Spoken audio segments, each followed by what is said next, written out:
কথাগুলো রেকর্ড করে রাখেন, আর খুব বেশি দূরে নাই।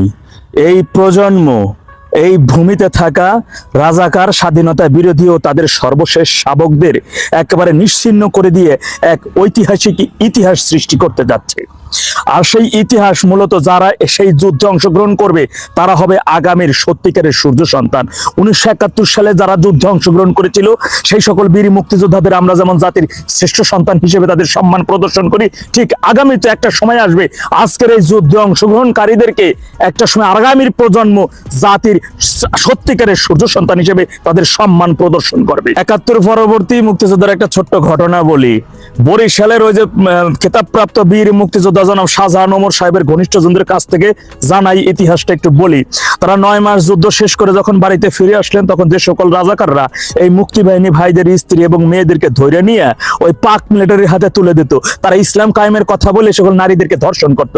ধর্ষণ করার পর ওই রাজাকাররা আবার নিয়ে এসে আবার হেরাও দর্শন করত। ঠিক এমন এক রাজাকারকে বিভিন্ন প্রায় 15-16 দিন ধরে খুঁজে অন্য বাড়ি থেকে ধৈর্য তাকে নিয়ে আসছিল। ধৈর্য আনার পরে তার নুনু কেটে দেওয়া হয়েছিল। নুনু কেটে এবার রাস্তার উপরে আর 2জন মুক্তিযোদ্ধাকে দাঁড় করানো ছিল, এদের পাহারা দিবি, মরে যাবে, এরপর তার খালে ঠেলে দিবি, কেউ যেন ওর লাশের কাছে যাইতে না পারে, কেউ যেন ওর এক ফোঁটা পানি দিতে না পারে।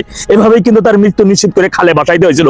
আগামীতে ঠিক এইভাবেই এই জঙ্গি স্বাধীনতা বিরোধী শাবকদেরকে এরকমের লাশ খালে বিলে জঙ্গলে জহর হয়ে এরকমের ঝুলন্ত পাবেন। কেউ ফিরে রয়েছে এইগুলো দেখতে পাবে।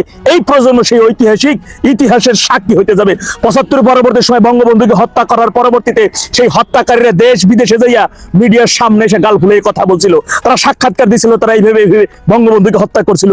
সেই বঙ্গবন্ধু হত্যা ঠিক 21 বছর পরে কিন্তু শেখেরি বেটি আইসা সেই সকল হত্যাকারীদেরকে ঝুলাই দিছিল।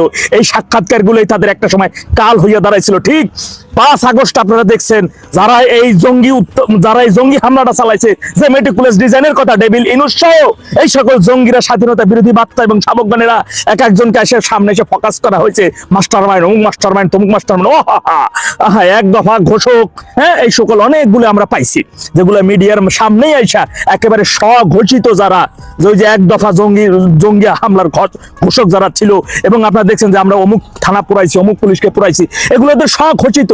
এই সকল রাজাকারের বাচ্চা, স্বাধীনতা বিরোধীদের বাচ্চা, সর্বশেষ শাবক, এই সকল জঙ্গিদের লাশও পুকুর, ডোবায়, খালে, নদী, নালায় কালে পড়ে যাবে। আল্লাহ হায়াতে আমাকে কতদিন এই দুনিয়াতে রাখে আমি জানি না, তবে সেই ঐতিহাসিক যুদ্ধের একজন সামান্য যোদ্ধা হিসেবে অনেক আগেই নাম লেখাইছি। আল্লাহ যেন সেই চূড়ান্ত বিজয় পর্যন্ত বাঁচাই রাখে, সেই যুদ্ধটা যেন সম্মুখভাবে অংশগ্রহণ করতে পারি। এই প্রজন্মের যারা আছেন, বিশেষ করে ইয়াং জেনারেশন, সেই সকল আমার ভাইদেরকে, আমার ছোট ভাইদেরকে, ছোট বড় সকলকে আমি আহ্বান জানাবো সেই ঐতিহাসিক একটি যুদ্ধের ইতিহাস সৃষ্টি করার লক্ষ্যে অংশগ্রহণ করার জন্য।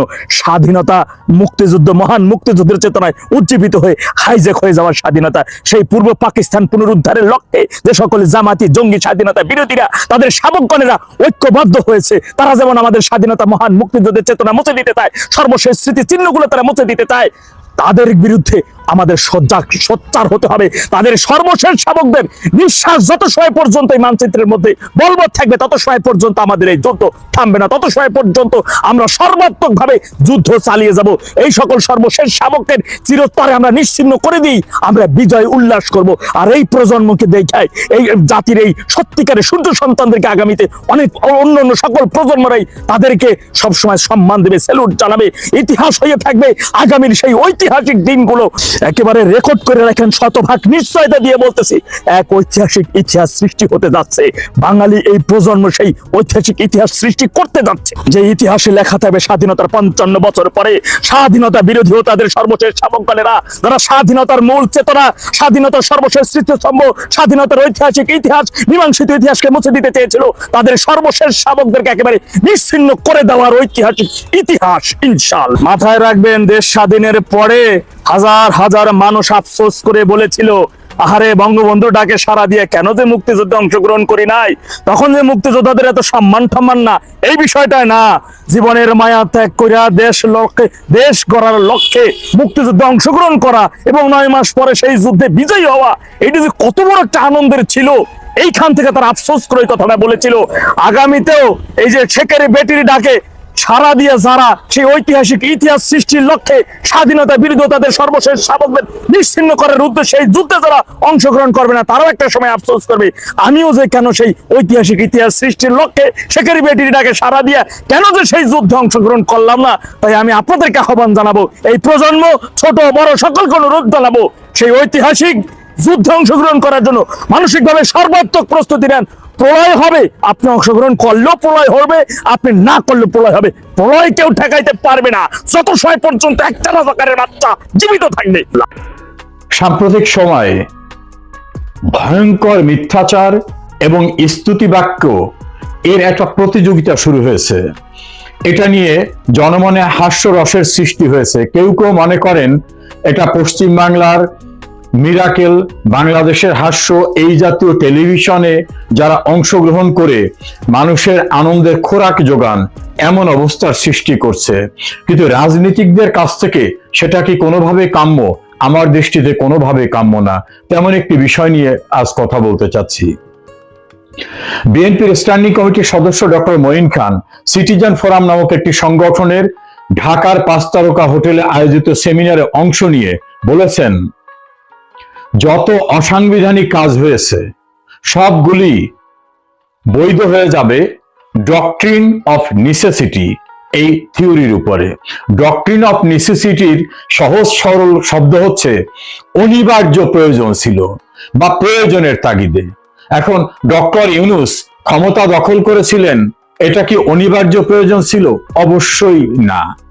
তার প্ররোচনায় যে সন্ত্রাস হয়েছিল, নৈরাজ্য হয়েছিল, সাংবিধানিক ব্যবস্থাকে ধ্বংস করা হয়েছিল, রাষ্ট্রীয় বিভিন্ন স্থাপনায় আগুন দেওয়া হয়েছিল, থানায় অগ্নিসংযোগ করে মানুষ পুড়িয়ে মারা হয়েছিল, সাংবিধানিক প্রতিষ্ঠানে দায়িত্বরতদের জোর করে পাঠিয়ে দিয়ে সেখানে অবৈধ প্রক্রিয়ায় লোক বসানো হয়েছিল, এগুলি কি প্রয়োজন ছিল? মানুষ খুন করা প্রয়োজন ছিল? দীর্ঘদিন ষড়যন্ত্র করা প্রয়োজন ছিল? মেটিকুলাস ডিজাইনে গত 18 বছর ধরে ষড়যন্ত্র করে একটি নির্বাচিত সরকারকে উচ্ছেদ করা, এটা কি ডক্ট্রিন অফ নেসেসিটির আওতায় পড়বে?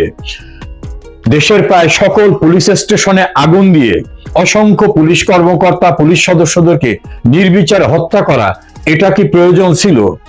সরকারি মেট্রো রেল, পদ্মা সেতু, বাংলাদেশ টেলিভিশন সহ বিভিন্ন স্থাপনায় আগুন দিয়ে রাষ্ট্রীয় সম্পদ ধ্বংস করা, এটা কি ডক্ট্রিন অফ নেসেসিটির আওতায় আসবে? অনির্বাচিত, দায়িত্বপ্রাপ্ত নন এমন ব্যক্তি কর্তৃক দেশের স্বাধীনতা, সার্বভৌমত্ব লঙ্ঘিত হতে পারে এমন একটি গোলামি চুক্তি করে বাংলাদেশের স্বকীয়তাকে বিসর্জন দেওয়া, এটা কি ডক্ট্রিন অফ নেসেসিটির আওতায় আসবে? অবশ্যই না, কোনোভাবেই না। ডক্টর ইউনূস লন্ডনের চাথাম হাউসে বিবিসির সাংবাদিকের সঙ্গে প্রসঙ্গক্রমে প্রশ্ন উঠেছিল যে আপনি কেন এসব করতে যাচ্ছেন, আপনি কেন চুক্তি করবেন, এগুলো নির্বাচিত সরকার করবে। তিনি বলেছিলেন যে না, ভোটাররা এসব বোঝে না, তারা টাকা খেয়ে ভোট দিয়ে দেয়। অর্থাৎ ভোটে যারা নির্বাচিত হবে তাদের প্রতি তিনি কোনো আস্থা না রেখে তিনি সব করতে চান। নির্বাচন অনুষ্ঠানের মাত্র 5 দিন পূর্বে তিনি বড় ধরনের একটা চুক্তি করেছেন, যেটা বাংলাদেশের ইতিহাসে সবচেয়ে বড় গোলামি চুক্তি এবং একমাত্র গোলামি চুক্তি। তিনি নিজে অবৈধ ক্ষমতা দখল করে রাষ্ট্রের 666 কোটি টাকার ট্যাক্স নিজে মওকুফ করেছেন। তার বিরুদ্ধে দুর্নীতি দমন কমিশনের দায়েরকৃত মামলা সহ প্রায় 13টি মামলা ক্ষমতা অবৈধভাবে ব্যবহার করে প্রত্যাহার করে নিয়েছেন। তিনি নিজের ক্ষমতা নিজে প্রয়োগ করে বিশ্ববিদ্যালয় নেওয়া, আদম ব্যবসার লাইসেন্স নেওয়া, ডিজিটাল ওয়ালেট ব্যবসা নেওয়া, তার প্রতিষ্ঠানকে আগামী 5 বছর পর্যন্ত কোনো ট্যাক্স দিতে হবে না, এরকম 27টি সুযোগ নিয়েছেন। এটা কি ডক্ট্রিন অফ নেসেসিটির আওতায় আসবে? কোনো ক্রমেই না। তিনি বিদেশি নাগরিকদের এনে বাংলাদেশের মন্ত্রী পদমর্যাদার পদে বসিয়েছিলেন, এটা কি ডক্ট্রিন অফ নেসেসিটির আওতায় আসবে? অবশ্যই না। তিনি কিভাবে অর্থ উপার্জন করেছেন, কিভাবে ট্যাক্স ফাঁকি দিয়েছেন, সমস্ত তথ্যপত্র সামনে এসেছে। হাইকোর্ট ডিভিশন পর্যন্ত এই বিষয়টার সঙ্গে একমত হয়েছে যে ওনাকে ট্যাক্স দিতে হবে এবং উনি অপরাধ করেছেন, ফৌজদারি অপরাধ। তার থেকে নিজে ক্ষমতার অপব্যবহার করে নিজেকে পরিত্রাণ করা, এটা কি ডক্ট্রিন অফ নেসেসিটির ভিতরে আসবে? অবশ্যই না। ডক্টর মঈন খান আপনি ভুলে যান কেন? সংবিধান বহির্ভূতভাবে যে কাজটি করা হবে সেটি অবৈধ। 1975 সনে বঙ্গবন্ধুকে হত্যা করার পরে যিনি ক্ষমতা দখল করেছিলেন তিনি সংবিধান বহির্ভূত কাজ করেছিলেন, খন্দকার মোস্তাক। তার পরিবর্তে আবু সাদাত মোহাম্মদ সায়েম যিনি দায়িত্ব গ্রহণ করেছিলেন সেটাও সংবিধানে বিধৃত বিধানের পরিপন্থী। তাকে সরিয়ে সেনাবাহিনীতে চাকুরিরত একজন সরকারি কর্মচারী জেনারেল জিয়াউর রহমান যে ক্ষমতা দখল করেছিলেন সেটা ছিল সংবিধান বহির্ভূত। তার ধারাবাহিকতা তিনি যত কাজ করেছিলেন তার একটিও সংবিধান সম্মত ছিল না। এসব বিষয়কে তিনি বৈধতা দেওয়ার জন্য 1979 সালের 9 এপ্রিল পার্লামেন্টে সংবিধানের 5ম সংশোধনী আইন পাশ করেছিলেন। আমাদের সুপ্রিম কোর্ট বলে দিয়েছে কোন পার্লামেন্টে কাজ হবে না, সংবিধান যেটাকে অ্যাপ্রুভ করে না সেটা করা যাবে না। কারণ সংবিধানে বলা হয়েছে যে এই সংবিধানে উদ্ধৃত যে সংবিধান হচ্ছে প্রজাতন্ত্রের সর্বোচ্চ আইন, জনগণের অভিপ্রায়ের পরম অভিব্যক্তি রূপে তৈরি করা। এই সংবিধানের সঙ্গে সাংঘর্ষিক কোনো কিছু করা হলে যতটুকু করা হবে ততটুকু বাতিল হবে। সংবিধানের 7 অনুচ্ছেদ, 7-এর 2 অনুচ্ছেদ খেয়াল করবেন। সেখানে সুপ্রিম কোর্ট বলেছে যারা সংবিধান লঙ্ঘন করবে তাদের শাস্তি দেওয়ার জন্য আইন প্রণয়ন করা উচিত। সে কারণেই সংসদে আইন প্রণয়ন করে সংবিধানের 7-এর ক অনুচ্ছেদ যুক্ত করা হয়েছে। ডক্টর মঈন খান এবং এ জাতীয় কথা যারা বলেন তাদেরকে বলবো আইনে সবাইকে পণ্ডিত হওয়ার দরকার নাই, আইন যারা জানে তাদের সঙ্গে কথা বলেন। একইভাবে জেনারেল এরশাদ অসাংবিধানিক উপায়ে ক্ষমতা দখল করে যে কর্মকাণ্ড করেছিলেন সেটাকে বৈধতা দেওয়ার জন্য তিনি সংবিধানের 7ম সংশোধনী পাশ করেছিলেন। আমাদের সুপ্রিম কোর্ট সেটাকেও বেআইনি ঘোষণা করেছে। অপারেশন ক্লিন হার্ট সহ বিভিন্ন কর্মকাণ্ডে যারা অপরাধ করেছিল তাদেরকে পরিত্রাণ দেওয়ার জন্য একটা ইনডেমনিটি করা হয়েছিল, সেটাকে সুপ্রিম কোর্ট অবৈধ বলেছে। এমনকি আওয়ামী লীগ সরকার আমলে পার্লামেন্টে পাশ করা একাধিক আইনকে সুপ্রিম কোর্ট বলেছেন সংবিধানের সঙ্গে সামঞ্জস্যপূর্ণ না, সে কারণে বাতিল করেছেন।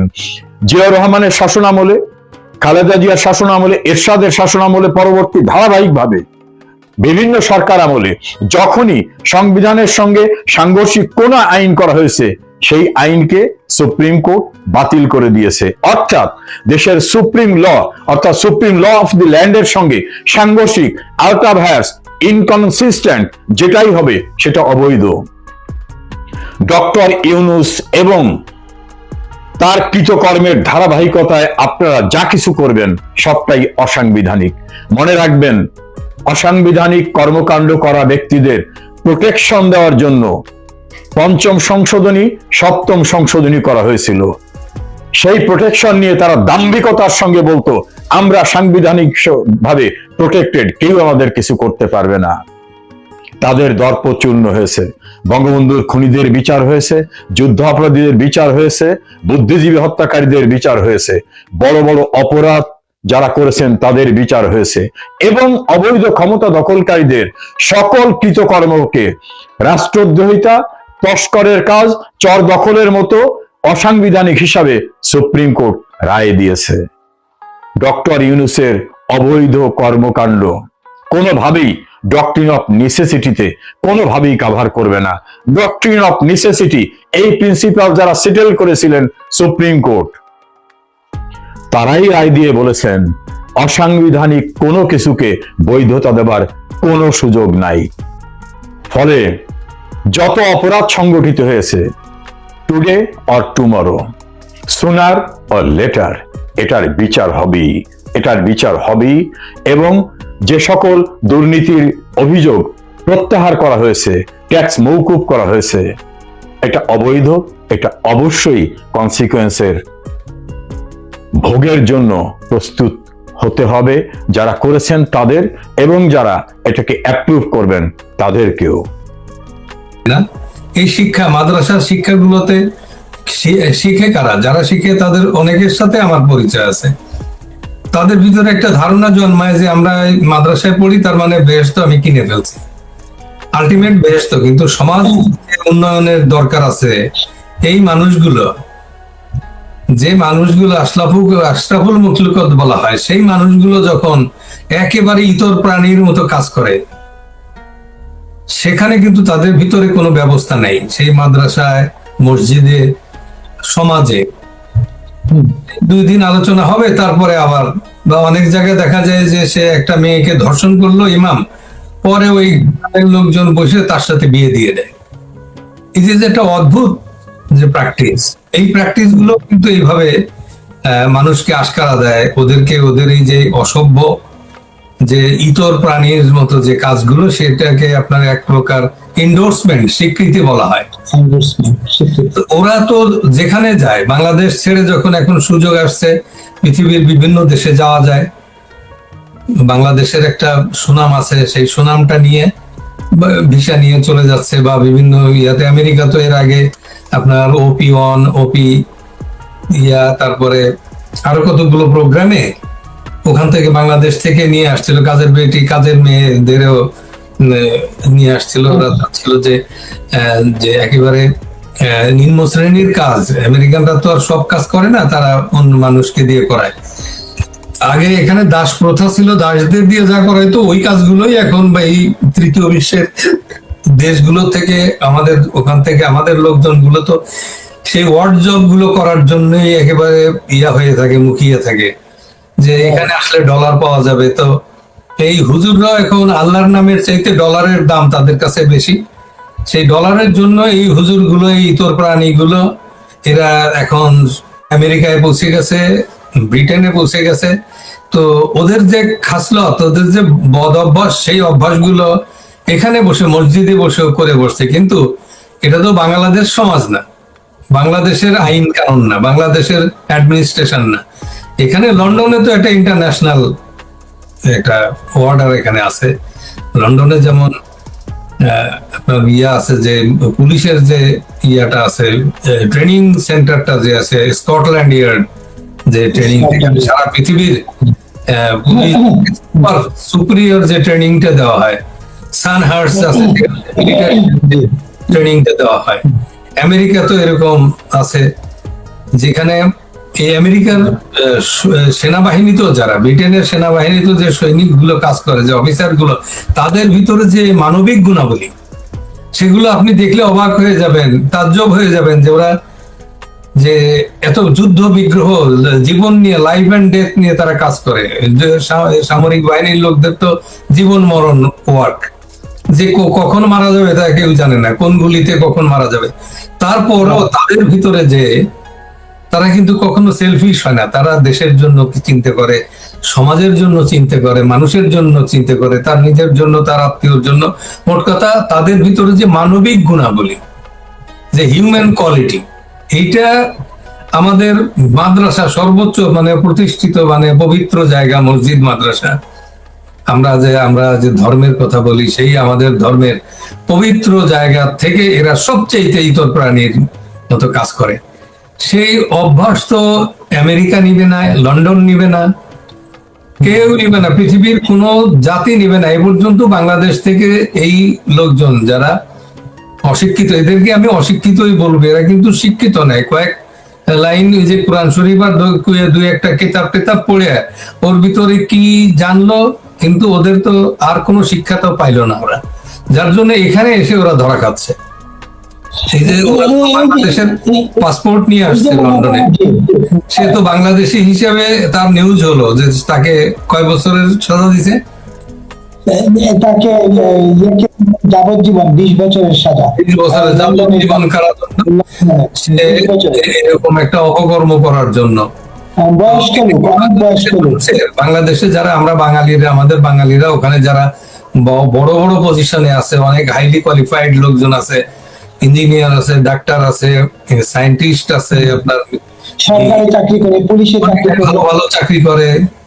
তো ব্রিটিশ সেনাবাহিনী তো আছে, আমেরিকান সেনাবাহিনী, সব সর্বস্তরে বাঙালিরা কিন্তু অনেক বড় বড় পজিশন নিয়ে আছে, এবং তাদেরকে অনেক ইভেন আমেরিকাতে আপনার নাসায় একজন ইঞ্জিনিয়ার ছিল, সেই গ্রামের বাড়িতে যাওয়ার পরে তাকে এখান থেকে স্কট করে তার গ্রামের বাড়িতে পর্যন্ত সে যে কয়েকদিন ছুটিতে ছিল সেই ব্যবস্থা তাকে এই আমেরিকান গভর্নমেন্ট করছে, আবার তাকে সেইভাবে ফেরত নিয়ে আসছে। এই যে এত গুরুত্ব দেয়, তো সেখানে সে আমাদের মুখ, যে আমাদের যে মুখ আমরা গর্ব করতে পারি, আমাদের বড় মুখ করে বলতে পারি আমাদের অমুক আছে, আমাদের ফজলুর রহমান আছে শিকাগোর সবচাইতে উঁচু বিল্ডিংটা সে তৈরি করতে, তার টেকনিক দিয়ে, তার যে হ্যাঁ। তো আমাদের এই বড় মুখগুলো এরা ছোট করে দিচ্ছে। এরা যেমন খালি তাই নয়, এরা তো এই উন্নত দেশে এসেও বাংলাদেশ বিরোধী, স্বাধীনতা বিরোধী তৎপরতা এরা লিপ্ত। এমনও আমি দেখছি আপনার এই মসজিদে বসে আমেরিকার কাছ থেকে প্রত্যেক মাসে 400 টাকা, সপ্তাহে 400 টাকা পাচ্ছে বৃদ্ধ ভাতা, ওল্ড এজ ভাতা পেয়ে আবার মসজিদে বসেই আমেরিকার বিরুদ্ধে আমেরিকা ধ্বংস হোক এই মোনাজাত করতেছে। এইটা নিউ ইয়র্কের জামাইকাতে মসজিদে। এটা নিউ ইয়র্কের ঘটনাটা এপ্রিলে 21 থেকে এবং 1 মে ওই আমি এইটার আগের কথা বলতেছি, যে আমার দেশের লোকেরা এখানে এসে দেখেন যে ওই একটা দুইটা ঘটনা না, এটা তো আছেই একেবারে, কিন্তু ওরা কি করছে, নিউ ইয়র্কের যে সিবিআই লোকেরা কি করছে, ওরা এসে যেখানে কি হচ্ছে এখানে কিছু ওরা ইয়া করতে পারছে, যে এখানে কোনো একটা ঘটনা ঘটছে যে একটা ছেলে আপনার নিউ ইয়র্কে যে সবচেয়ে ফেডারেল যে রিজার্ভটা ওটা উড়াই দিতে গেছিল, ও ধরা পড়লো। ওইটা এই মসজিদের কাছে 2-3 দিন আমার বাসাটাও মসজিদের কাছে ছিল। তো বাসার উপর দিয়ে হেলিকপ্টার ঘুরে, তো বুঝতে পারি নাকি, পরে জানলাম যে ওই ছেলেটা কোথায় থাকে সেখানে তাকে ট্র্যাক করতেছে ওরা, এবং সেই ছেলে গেছে বোমা মারতে গেছে ওই ফেডারেল রিজার্ভের ওখানে, এবং ওরাও কি করছে, ওরা ক্যামোফ্ল্যাক্স করে ওরে বলছে যে ঠিক আছে, তো আমরা তোমাকে সহযোগিতা করবো, চলো কি করতে চাও? তো বলছে ফেডারেল রিজার্ভে আমি বোমা মারবো, ওকে চলো যাই।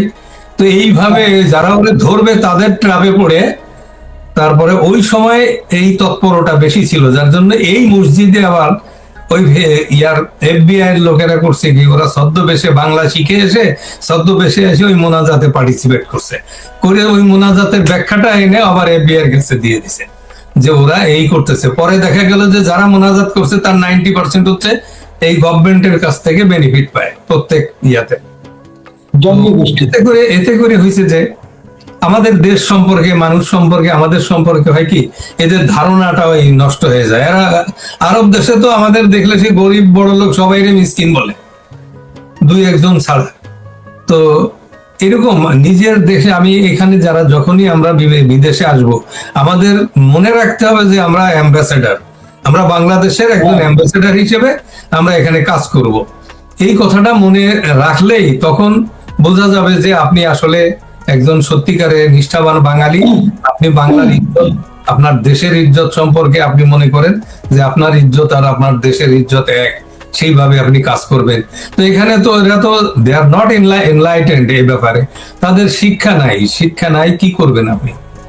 তো এগুলো করেই এর ব্যাখ্যা দিতে না, ঘটনাটা সেই যে তাজুল ইসলাম, নিউ ইয়র্কের তাজুল ইসলাম, তার বয়স 55 বছর, সে একটা কিশোরী বাচ্চা মেয়েকে, 11 বছরের বাচ্চা মেয়েকে, সে 10 বছরের বাচ্চা মেয়েকে সে অ্যাবিউজ করেছেন, যৌন নির্যাতন করেছে, তার জন্য তার দণ্ড হয়েছে।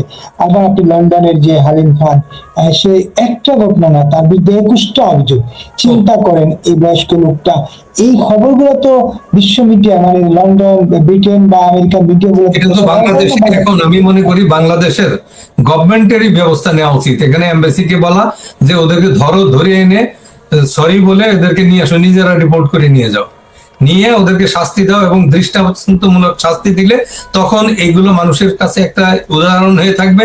তখন আমাদের এই বাঙালিরা যে যেখানে আছে তারা অন্তত কোনো খারাপ কাজ করতে পারবে না, এবং তাদের সেই ইয়া হবে না, সেখান থেকে তারা নিবৃত্ত থাকবে। এটা উচিত। এরা শাস্তি দিচ্ছে, এটা তো এরা তাদের ব্রিটেনের আইন, আমেরিকার আইন অনুযায়ী এরা শাস্তি পাচ্ছে, কিন্তু বাংলাদেশের তো কিছু রেসিপ্রোকেশন করা দরকার। তাদের তো কিছু দরকার যে আমাদের দেশের লোকজন ইয়ে করছে, আমরা লজ্জিত এসব বলে ক্ষমা চেয়ে ওদেরকে এনে তারপর একেবারে সিল করে দেওয়া। তাতে হবে কি, এটা এক্সাম্পলারি পানিশমেন্ট দিলে তখন আপনার এই সব ইয়ে হবে, কমবে, নালে কমবে না। এগুলো মনে করে যে এখানে আমেরিকা, ইউরোপ, আমেরিকাতেও তো ফাঁসি নাই, যাবজ্জীবন 20 বছর পরে তো 20 বছর পর্যন্ত আমারে খাওয়াবে, আর তারপরে তো আবার আমি বের হইয়া আবার কাজ করতে থাকবো। এই মানসিকতা। এই জন্য এখানে এক্সাম্পলারি পানিশমেন্টের কথা আমি ইন্ডোর্স করি। এতে তো বাংলাদেশের ভাবমূর্তিটাই ক্ষুণ্ণ হচ্ছে, যেহেতু দেশে বিদেশে বিদেশি পত্রিকার প্রচার হচ্ছে বাঙালি, তখন তো এই দেশে শুধু আমেরিকার লোক থাকে না বা ব্রিটেনের লোক থাকে না, বিশ্বের সকল দেশের লোক থাকে, তারা পড়ে। এইটা বিশ্বব্যাপী তো বাংলাদেশের ভাবমূর্তি ক্ষুণ্ণ হচ্ছে। এই মামলা, এই কথিত মোল্লারা যে দেশে থাকতে মাদ্রাসা আকাম করতে হয়, বিদেশে গিয়ে তাদের সেই একই অভ্যাস, এই যে দুর্নাম, এই দুর্নাম থেকে কিভাবে আসলে রক্ষা পাওয়া?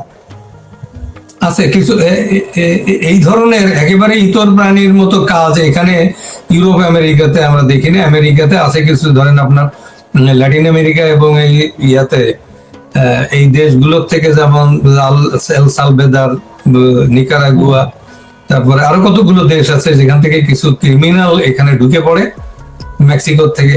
তখন হয় কি তাদের দ্বারা কিছু অপরাধ সংগঠিত হয়।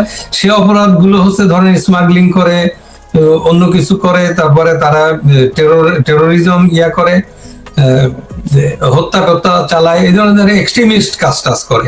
সেগুলোর ট্রাম্প এসে সেগুলো বর্ডার সিকিউরিটি এমন অবস্থা করছে যে এবার একেবারে এগুলোরে ধরে একেবারে খাঁচার ভিতরে করে মুরগি যেমন ট্রান্সফার করে ওইভাবে ব্যবস্থা নিয়ে এটাকে কমাই ফেলছে। তো সেটা অন্য জিনিস, কিন্তু এই যে কাজগুলো করে, এই কাজগুলো তো একেবারে যে এটা বলাই যায় না। এটা তো এত কষ্ট লাগে যে নিজেকে পরিচয় দিতেই কষ্ট হয় যে আমাদের দেশের মানুষ। এদের উপযুক্ত শাস্তি, এদের এক্সাম্পলারি পানিশমেন্টের কথা সাজেস্ট করব। রাইট। আরেকটা বিষয় আপনার সাথে আলোচনা করতে চাই। আপনি নিশ্চয়ই জানেন যে একজন বীর মুক্তিযোদ্ধা, নওগাঁর নিয়ামতপুর উপজেলা তার বাড়ি। নিয়ামতপুর উপজেলার একটা উপজেলার এক সভায় তিনি বক্তব্য জয় বাংলা জয় বঙ্গবন্ধু স্লোগান দেয়, তাকে যুবদলের স্থানীয় নেতাকর্মীরা লাঞ্ছিত করেছে এবং ওই সভাস্থলে তাকে বাধ্য করেছে ক্ষমা চাইতে। তো জয় বাংলা কি নিষিদ্ধ নাকি বাংলাদেশে বলা? জামাত যেমন করছে, এখন বিএনপি তো করতেছে। এখন বিএনপির সময়, সেই সময় ইউনূসের সময় সেটা করছে, জঙ্গি জিহাদি ইয়াতে সরকার ছিল, তারা সেটা করছে। কিন্তু হয় কি, জঙ্গি জিহাদিরা তো এখনো বিরোধী দলের সমান ইকুয়াল নিয়ে ফ্যাসিলিটি নিয়ে তারা আছে। এই জন্য ওই জঙ্গি জিহাদিরা তো একটা নির্বাচিত সরকারের অধীনে এসে তারা কেন এই আশকারাটা পায়, কেন এই পায় যে জামাত তো বললো যে কি যেন আওয়ামী লীগকে একেবারে ধ্বংস করে দিতে হবে, আর কোনোদিন যাতে আওয়ামী লীগ না আসতে পারে। এমন সব লোকগুলোই কথা বলে যে যাদেরকে যে 10 জন লোকেও যে তার যার ডাকে আসে না, তারা এরকম কথা বলতে আছে। তো এইগুলোকে বিএনপি এইগুলোকে যদি আশকারা দেয়, এগুলো যদি যে লিগাল কাজগুলো, যে এই জয় বাংলা, তো স্লোগানটা তো ব্যান্ড হয়নি। আওয়ামী লীগ হ্যাঁ যে আইন করে যে করছে, পার্লামেন্টে পাশ করছে, সেটাতে কি বলা আছে তো সেগুলো দেখতে হবে। তো সেগুলো এখন একটা জয় বাংলা হচ্ছে আমাদের মুক্তির স্লোগান। মুক্তিযোদ্ধারা যে জীবন দিতে যেত, যুদ্ধক্ষেত্রে যেত, যাওয়ার আগে শত্রুর বিরুদ্ধে, পাকিস্তানিদের বিরুদ্ধে ঝাঁপিয়ে পড়ার সময় জয় বাংলা করে চিৎকার দিত, স্লোগানটা দিয়ে সে নিউ ভিগার তৈরি করতো, একটা সাহস তৈরি করতো, যে স্লোগানটা আমার মুক্তিযোদ্ধাকে, যারা দেশ স্বাধীন করছে তাদেরকে সাহস যোগাইতো, যে স্লোগানের মাধ্যমে আমরা দেশ পেলাম, যে স্লোগানটা সারা পৃথিবীতে পরিচিত, সেই স্লোগান দেওয়া যাবে না বাংলাদেশে। এই কথাটা শোনার পরে তো আমাদের তো আর বেঁচে থাকার কোনো অধিকার থাকে না। এর চাইতে কষ্ট, এর চাইতে নির্মম। তো এই বিএনপি কিসের মুক্তিযুদ্ধের পার্টি? এরা কি করে, এটা কি বলে? আমি এর কোনো অর্থ খুঁজে পাই না। স্বাধীনতা বিরোধীদের আস্ফালন, এখানে অ্যাডমিনিস্ট্রেশন, পুলিশ যদি জয় বাংলা স্লোগান দিলে, বঙ্গবন্ধু ভাষণ বাজানোর পরে তো এক ওসি ওদেরকে অ্যারেস্ট করলো শাহবাগে না কোথায়। এরকম তারপরে আপনার চট্টগ্রামে মিন্দিরা মোশাররফ হিসেবে জানা যায় জয় বাংলা স্লোগান দেওয়া এ পর্যন্ত 19 জন না কতজনকে। আমি এদের সম্পর্কে আসলে বলতে এরা এই কমন সেন্সটুকু এদের নাই। হয় কি, আপনার ওই যে আপনি দেখবেন যে ওই যে পিপিলিকার যখন পাখা গজায় তখন সে কিন্তু আগুনে ঝাঁপ দেয়। তা আগুনে ঝাঁপ দেওয়ার আগে কিন্তু সে এক সেকেন্ডও চিন্তা করে না যে সে পুড়িয়ে ধ্বংস হয়ে যাবে। ঠিক এদের অবস্থাটাও তাই। এরা যেভাবে যে আওয়ামী লীগের বিরোধিতা করছে, স্বাধীনতার বিরোধিতা, জয় বাংলার বিরুদ্ধে কথা বলা মানে আপনি স্বাধীনতার বিরুদ্ধে কথা বলছেন। তো আপনি দেশের বিরুদ্ধে যে স্লোগানের মাধ্যমে মানুষ জীবন দিয়ে 30 লক্ষ লোক শহীদ হলো, জীবন দিয়ে দেশটাকে, শত্রুকে, পাকিস্তানি হানাদার বাহিনীকে পরাস্ত করলো, তারপরে 16ই ডিসেম্বর দেশ মুক্ত হলো। সেই মিত্র বাহিনী, ভারতীয় বাহিনী এবং আমাদের মুক্তি বাহিনীর যৌথ ইয়াতে প্রয়াসে, সেখানে যদি আপনি জয় বাংলার বিরুদ্ধে স্লোগান দেন, আপনি যদি, তার মানে কি আপনি ইভেন ভারতের বিরুদ্ধে আপনি যদি আননেসেসারি, তাদের সুনির্দিষ্ট অভিযোগ ছাড়া যদি আপনি আননেসেসারি শুধু ভারতের বিরোধিতা করেন, তার মানে বুঝতে হবে যে আপনি স্বাধীনতার বিরোধী। আপনি একেবারে পয়েন্ট দিয়ে যে হ্যাঁ ভারত এই কাজটা করছে, আমার দেশ এই জায়গা দখল করে নিয়ে গেছে, এই সৈন্য ঢুকে পড়ছে, সেটার আপনি প্রতিবাদ করেন। কিন্তু আপনি ভারত ভেঙে নতুন দেশ করবেন, কলকাতা দখল করে নেবেন, এই যে যে যে ইয়ার মানে কিছু করার মুরাদ নাই, খুর পাজায় পাজায়, তো এরকম বিষয়টার মতো হয়। তো এদের এই যন্ত্রণা মানুষ কিন্তু বেশি দিন সহ্য করবে না। সাধারণ মানুষ এটা চায় না। সাধারণ মানুষ যেভাবে অল্প পয়সায় গিয়ে, ভারতে গিয়ে, কলকাতায় গিয়ে ট্রিটমেন্ট নিয়ে আসতেছে, বাংলাদেশের কোন ইয়াতে প্রাইভেট ক্লিনিকে গিয়ে আপনি ঢুকলেই আপনার 3 থেকে 5 লাখ টাকা আপনাকে যাবে, তারপরে কি ট্রিটমেন্ট পাবেন তার কোনো ঠিক নেই। ডাক্তারে ট্রিটমেন্ট করে না ইয়ারা বয় বেয়ারারা ট্রিট করে, এটা তো বোঝা মুশকিল। তো এই তো প্র্যাকটিস আমাদের। জি, আমরা পরে আলোচনায় যেতে চাই শরীফ ভাই। আমরা দুনিয়া জুড়ে অনুষ্ঠানে, দুনিয়া জুড়েতে আমরা আলোচনা করতে যাই ট্রাম্প শীর বৈঠকে মূল আলোচনা ইরান তাইওয়ান। নিশ্চয়ই আপনি ফলো করেছেন ট্রাম্প শীর বৈঠক। ট্রাম্প তো আপাতত অনেক বিজয় নিয়ে এসেছেন। তাইওয়ান ইয়ে থেকে, চীন থেকে 200 উড়োজাহাজ তারা কিনবে, বোয়িং, আরো কত কত কত কিছু। বাংলাদেশের বেঙ্গলে আমেরিকার ইয়ে চলে আসতেছে, যুদ্ধ জাহাজ চলে আসতেছে। তারপর বাংলাদেশের আমেরিকা এই চীনে যখন শিয়ার ইয়ের বৈঠক ছিল, তখন এদিকে আমাদের আমেরিকান পররাষ্ট্রমন্ত্রী সে দেশের প্রতিমন্ত্রীর সাথে এই চুক্তি করেছেন, এরকম আর কি। তো শিয়ার ট্রাম্পের বৈঠকের সারমর্ম যদি একটু আপনার কাছে শুনি, কি আসলে হলো আলোচনা? এটা একটা গুরুত্বপূর্ণ বৈঠক হয়েছে এবং এই বৈঠকে আপাতত উইন উইন বললেও ট্রাম্প দেশে এসে বলতে পারবে যে হ্যাঁ, আমি 200টা বোয়িং বিক্রির জন্য তারা আমাদের সাথে এগ্রি করছে, আমাদের সাথে ব্যবসা বাণিজ্য করবে, আমাদের কাঁচামাল নিবে, আমাদের ইয়ার এগ্রিকালচার প্রোডাক্ট তারা নিবে, আরো মার্কেট খুলবে, অনেকগুলো মানে শুভ সূচনা দেখা গেছে, সাকসেস। তারপরে আরেকটা বড় সাকসেস হচ্ছে ইরানকে সে অস্ত্র দিবে না, ইরানকে সাহায্য করবে না। তো নিউক্লিয়ার পাওয়ারের জন্য ইরানকে অফিসিয়ালি কেউই দিবে না, রাশিয়াও পারবে না, চায়নাও দিতে পারবে না। তো তাদের স্বীকার করতে কি অসুবিধা কি? তারপরে ইরানের সাথে চায়নার কিন্তু একটা বড় আছে। চায়নার 90% পেট্রোল বা এনার্জি আসে ইরান থেকে। তো সেইটা আবার এরা আলোচনার ভিতরে ঢুকাই দিছে চায়না, যে হ্যাঁ চায়নাকে আমরা দিব না, ওখানে পিস করব, শান্তি আনবো, এবং ওদের জন্য তুমিও চেষ্টা করো যে আমরা খুব দ্রুত চায়না নেগোসিয়েশনের অফার দিছে। তো ট্রাম্পও রাজি হয়েছে এবং সাথে সাথে আর একটা ঢুকে দিছে, আমরা কিন্তু ওখান থেকে আমাদের 90% তেল ওখান থেকে আসে, ইরান থেকে, ওটা কিন্তু কন্টিনিউ থাকবে, সেটাও এগ্রি করছে। তো ইরানে চায়নার যে মেইন সমস্যা ছিল এটাই, তার এই ফ্লোটা, যে এনার্জি, যে তেলের যে ফ্লোটা, এটা যাতে বাধাগ্রস্ত না হয় সেটা সে অ্যাসিড করছে। আরো কতগুলো জিনিস অ্যাসিড করছে, যে চায়নার জাহাজগুলো গিয়ে আমেরিকার কয়েকটা 3-4টে অঙ্গরাজ্যে, মিসৌরি এবং আরেকটা ইয়াতে মিসিসিপি আর কয়েকটা আছে, এখানে তারা তাদের যে তেলের, তাদের জাহাজ গিয়ে ওখানে তেল দিয়ে আসবে, সরবরাহ করে আসবে। আর একটা আছে যে চুক্তি হয়েছে ট্রাম্প প্রস্তাব করছে যে আমেরিকার কাছ থেকে তুমি তেল কিনো। তো ও তো চায়না তো তেল কিনতেই চায় সবার কাছ থেকে। সে যদি কম্পিটিটিভ প্রাইস পায় তাহলে ইরানের কাছ থেকেও কিনবে, আমেরিকার কাছ থেকেও কিনবে। তো সেই দিক দিয়ে আমি আলোচনায় দেখতেছি যে একটা অ্যাচিভমেন্ট হয়েছে, ট্রাম্প দেখাইতে পারবে যে হ্যাঁ চায়না অস্ত্র দিচ্ছে না ইরানকে।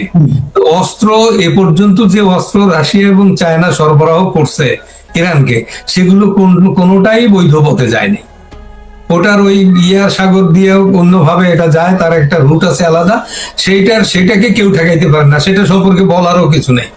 তো বলবে কি যে না এটা তুমি কি বলছো, এ ব্যাপারে তো আমরা কিছুই জানি না। এটা স্মাগলাররা কখন কোন পথে দিয়ে আসে সেটা তো অন্য ব্যাপার, এটা রুটই আছে একটা। তো যাই হোক, এটা সবাই জানে যে এটার অস্তিত্ব আছে, কিন্তু এটা সম্পর্কে কেউ অফিসিয়ালি বলতে পারে না। তো সেই দিক দিয়ে তারা বলছে যে, চায়না বলছে যে হ্যাঁ ঠিক আছে আমি অস্ত্র দেব না, তবে আমি নেগোসিয়েশন করতে পারি, তুমি যদি চাও। যেমন পাকিস্তানের তো ওরা তো এটা ভোগাস, ওদের কথা মতো কোনো কাজ হয় নাকি। তো ট্রাম্প নিজে ব্যক্তিগতভাবে পাকিস্তানের প্রধানমন্ত্রী এবং সেনাপ্রধানের কথায় তাদের যে দালালি করছে, সেই দালালিতে ট্রাম্প খানিকটা ভুলে গেছিল।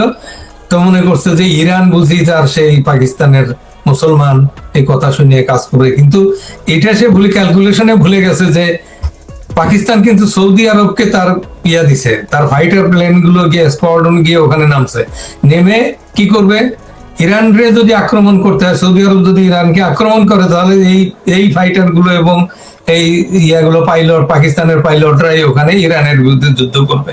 সে ঘটনাটা অলরেডি ঘটে গেছে, যার জন্য পাকিস্তান কিন্তু নেগোসিয়েশনে ব্যর্থ হয়েছে। তো এটা ব্যর্থ হবে এটা আমরা আগেও জানি, কারণ দুমুখ সাপ কখনো, সে তো আমেরিকার এইমাত্র একটা খবর দেখলাম যে পাকিস্তানের হস্তক্ষেপে ট্রাম্প যুদ্ধবিরতি রাজি হয়েছে। হ্যাঁ, এই যে ফাইনাল বলে বোঝা যাবে। আচ্ছা, তো শি যখন দিছে তখন হয়তো হাতে পায়ে ধরে বলবে যে আমাদের ফেস সেভিং করো, কিন্তু শি যদি রাশিয়া এবং পিছনে থাকবে, সেই সামনে এসে যদি নেগোসিয়েশন না করে, ইরান কোনোটাই রাজি হবে। এটা আমি রাজনৈতিক ভাবে, আমি যেটা এতদিন ইরানের অস্তিত্ব রক্ষা করে রাখছে, তো এরা এই দুইজনে, শি আর পুতিন। তো এটা বোঝা যায়, এটা সবাই, পৃথিবীর সবাই জানে এগুলো। তো আসলে এখানে কতগুলো জিনিস আছে। তাইওয়ান ইস্যুটা নিয়ে কিন্তু এরা সিরিয়াসলি বলছে যে তুমি তাইওয়ান হ্যান্ডলিং যদি ভুল করো, তাহলে কিন্তু সিচুয়েশন একদম আমাদের হাতের বাইরে চলে যাবে, আমরা তোমাকে হেল্প করতে পারবো না। এটা সরাসরি জানাই দিছে, এবং শব্দটা ইউজ করছে ওয়ার্ন, যে চায়না ওয়ার্ন ট্রাম্প যে তুমি তাইওয়ান ইস্যু নিয়ে খুব স্মার্টলি ভালোভাবে খেলো, ডিল করো, এটা পরিষ্কার বলছে। এটা এখানকার সকল নিউজেই আসছে। তারপরে আরেকটা আসছে আপনার যে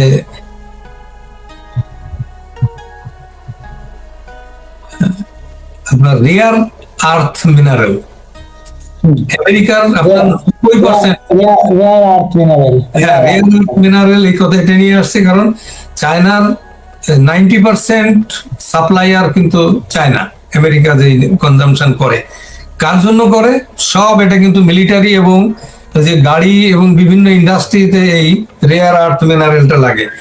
ম্যাক্সিমাম হচ্ছে এবং 100% নিচে ইউজ করতেছে আমেরিকান আর্মি ইন্ডাস্ট্রি, এটা মিলিটারি ইন্ডাস্ট্রিটা উইপন করার জন্য।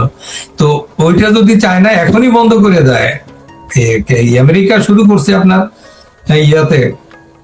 এই পেনসিলভানিয়াতে, যে ওইখানে একটা আছে, যারা একটা জায়গা আছে, ওখানে একটা ছোট কোম্পানি, ওটা রেয়ার আর্থ ওখানে কিছু পাওয়া গেছে, সেগুলো ওরা ড্রিলিং করার চেষ্টা করছে।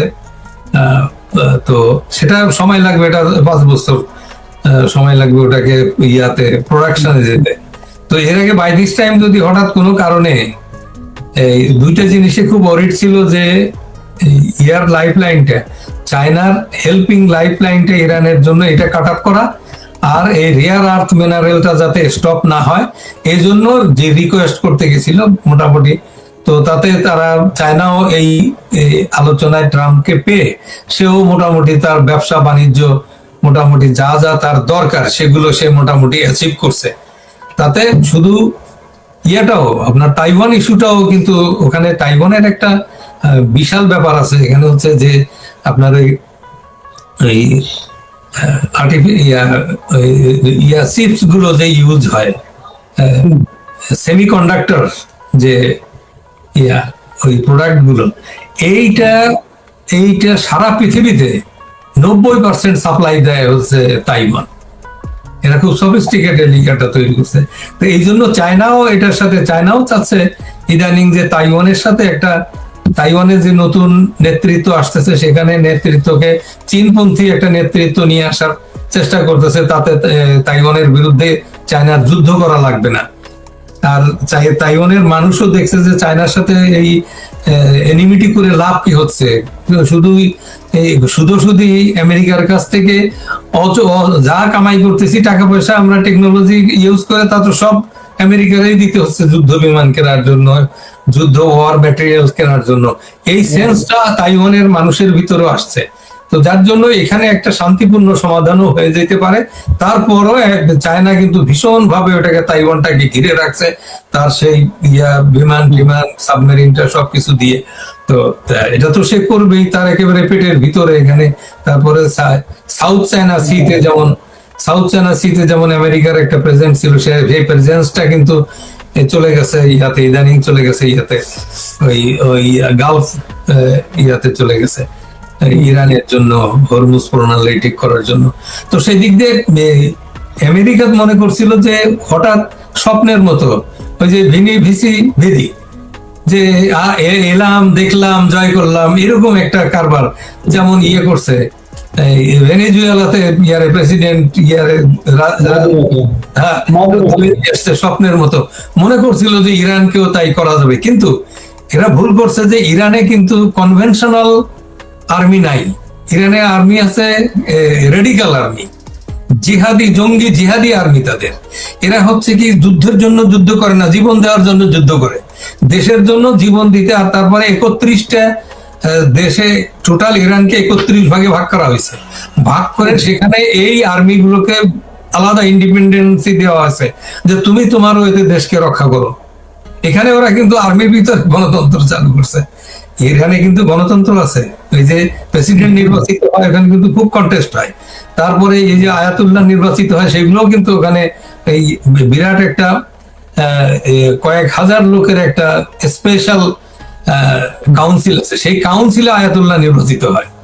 তো যাই হোক, তো ওরা এমন ভাবে ছড়াই ছিটাই রাখছে, আপনি 2000, 5000, 10,000 বোমা দিয়ে আপনি এই ইরানকে আপনি বলতে পারবেন না যে ইরান নাই, শেষ, now it is finish, the civilization is gone. এই কথা কোনোদিন কেউ বলতে পারবে না, আমেরিকাও বলতে পারবে না। যার জন্য ইরান ওয়ারটা যদি 6 মাস ইরান টিকে থাকবে, ওরা তো নিজেরাই ঘোষণা দিচ্ছে। আর ওরা তো মিথ্যে কথা বলছে। 6 মাস কেন, আর 15 দিন, 1 মাস চালাইতে পারবে না যুদ্ধ। তাতেই আমেরিকার যে এর ভিতরে যে লকহিড মার্টিন আর RTX, এরা কতগুলো যে সাপ্লায়ার আছে আমেরিকার, এই ওয়েপন সাপ্লাই দেয়, ফাইটার, তারপরে কামান টামান, যে মিসাইল টিজাইল, এই কোম্পানিগুলো অলরেডি ওয়াশিংটনে এসে তাদের আমেরিকার যে সরকার যে ইয়েগুলো আছে, যে সেক্রেটারি গুলো আছে, যারা নীতি নির্ধারক আছে অ্যাডমিনিস্ট্রেশনে, তাদের সাথে বৈঠক করে গেছে যে তোমরা এখন কত, তারা এখানে বলে গেছে যে এখানে তোমাকে লাগবে আপাতত $7 ট্রিলিয়ন তারা বাজেট দিছে। ট্রিলিয়ন, বিলিয়ন না, ট্রিলিয়ন ডলার বাজেট দিতে। আমরা তোমার যে যা চাহিদা এটাতে যদি দিতে হয় তাহলে এই এত টাকা লাগবে। আর এত টাকা লাগা মানে এখানে দেওয়াই লাগবে, কারণ কি আমি মাল ম্যাটেরিয়াল জোগাড় করে বানাইলাম, পরে তুমি কইলা যে না আমার আর এখন যুদ্ধ নাই, শেষ হয়ে গেছে। নো, এইটা বলার কোনো সুযোগ নেই এই ইয়াদের কাছে, ব্যবসায়ীদের কাছে। এই ব্যবসায়ীদের উপর এদের তো নিজস্ব সরকারি আর্মামেন্ট তৈরির কথার কোনো ব্যাপার নেই। এই জন্য এখানে অনেক ঝামেলা আছে। এখানে ব্যবসায়ীদেরও যেমন মুখ রক্ষা করতে হয়, এখানে ডেমোক্রেটরা আছে, তারা তো ট্রাম্পের বিরুদ্ধে লেগেই আছে। ইদানিং ট্রাম্পের ওই লাগামহীন কথাবার্তা, যেটাকে ট্রাম্পকে মোটামুটি একটা লাফিং স্টক বানাই ফেলাইছে, এই জন্য রিপাবলিকানরাও কিন্তু ট্রাম্পের বিরুদ্ধে চলে গেছে। কিছু কিছু রিপাবলিকান দেখা গেছে। তবে মেইন আমেরিকান যারা, তারা কিন্তু যদি ট্রাম্প ইরানে সাকসেস হয়ে আসতে পারে, ইরানকে পর্যদস্ত করে একেবারে শেষ করে দিয়ে আসতে পারে, তাহলে কিন্তু সে খুব পাবে, সমর্থন বেড়ে যাবে, তার রেটিংটা বেড়ে যাবে। আর যদি ওখান থেকে এখন যে অবস্থায় আছে এখান থেকে যদি সে ফিরে আসে, তাহলে ট্রাম্পের খবর আছে, তার ইমপিচমেন্ট হয়ে যেতে পারে, তার অনেক কিছু হয়ে যেতে পারে। এবং ইতিমধ্যে 80 লক্ষ লোকের সমাবেশ ঘটে গেছে সারা আমেরিকাতে, যে মিটিং মিছিল তার বিরুদ্ধে। এইটাকে সে তো নিজের মুখ দিয়েই বলছে যে ইরান যে চার্টার অফ ডিমান্ড, যে 10 দফা যে আলোচনার দিছে, যে ওইটা আমি মানলে তো আমি দেশেই যেতে পারবো না, তো আমার রাজনীতি শেষ, নিজেই ঘোষণা দিছে। তো ট্রাম্প আসলে কিন্তু একটা একেবারে ক্রস রোডের উপর দেশে চলতেছে। যেমন বিদেশ আপনার মিডল ইস্টে কিন্তু তার বন্ধুদের উপর তার উপর একটা বিশাল প্রেসার আসছে, যে তোমার কারণে ইরান তো আমার দেশে মিসাইল মারতো না, তুমি যেহেতু তোমার ঘাঁটি আছে সেই জন্য সে মিসাইল মারতেছে, তা আমি মিসাইল খাবো কেন? আমার এয়ারপোর্ট ধ্বংস হয়ে যাচ্ছে, আমার ব্যবসা বাণিজ্য নাই, হোটেল ধ্বংস হয়ে যাচ্ছে, কি অবস্থা, আমি তো আমার নাগরিকের নিরাপত্তা নাই। এই প্রেসার পড়ছে। আর দেশের ভিতরে প্রেসার, প্লাস মিলিটারিরাও পর্যন্ত যারা যুদ্ধ করবে তাদেরও একটা প্রেসার আছে, চতুর্মুখী প্রেসারের ভিতরে আছে ট্রাম্প। এইটাই হচ্ছে বাস্তবতা তার সামনে। এখন সে যান জীবন দিয়ে চেষ্টা করছে এগুলোকে মিট করার জন্য, তবে সব সে মিট করতে পারবে না। 2-1টা অ্যাচিভমেন্ট যদি দেখাইতে পারে তো আপাতত ফেস সেভিং হবে, আপাতত সিংহাসনটা থাকতে পারে। কিন্তু যদি একটাও কিছু না দেখাইতে পারে অ্যাচিভমেন্ট, তাহলে তার খবর আছে। একদম। একেবারে ছোট করে যদি একটু বলেন, ব্রিটেনের রাজনীতি কি ফলো করছেন? কেয়ার স্টারমারের অবস্থা খুবই সংকটাপন্ন। এখানে ব্রিটেনের রাজনীতিতে কি না, ব্রিটেনে তো নির্বাচন হয়ে গেল, এটা কি ফলো করছেন আপনি? ব্রিটেনে স্থানীয় নির্বাচন হলো, স্থানীয় নির্বাচন লেবার পার্টির ভরাডুবি করছে, এবং ইরান যুদ্ধের একটা প্রভাব আছে। ব্রিটেনে কিন্তু অনেক মুসলিম আছে, ওই যে তো সাইদ, হাসান সাইদ, কি যেন একটা সাইদ আছে না, ওই যে আল জাজিরায় টক শো করে, কি হাসান, আচ্ছা, ওই তো ইরানি। এমন অনেকগুলো লোক আছে ওখানে যারা এই সমাজে ম্যাটার করে। ইসলামিক দেশগুলো থেকে, মুসলিম দেশগুলো থেকে অনেক লোক আছে ব্রিটেনে, যারা ব্রিটেনের ওই লিবারেলিজম, এটার থেকে, ব্রিটেন তো লিবারাল, তারা সেখানে একটা লিবারাল ডেমোক্রেসি তারা পার্সু করে, যার জন্য একজন ইন্ডিয়ান একজন প্রধানমন্ত্রী হয়ে গেল। তো এই কারণে ব্রিটেনে ওখানে একেবারে পুরোপুরি গণতন্ত্র তাদেরকে থাকতে হয়, মানবাধিকার, আইনের শাসন, ফ্রিডম অফ এক্সপ্রেশন সব আছে, কাউকে কোনো কিছু বলতে পারবেন না। সেই দিক দিয়ে ব্রিটিশ গভর্নমেন্ট এটা সমস্যায় আছে। আর টোটাল ইউরোপ তো আপনার এই ইরান যুদ্ধে ব্রিটেন সহ ইউরোপের সবাই বলে দিছে, this war is not ours, এই যুদ্ধ আমাদের না, তুমি এটা কেন অ্যাটাক করছো, কি জন্য আমাদের সাথে আলাপ করো নাই।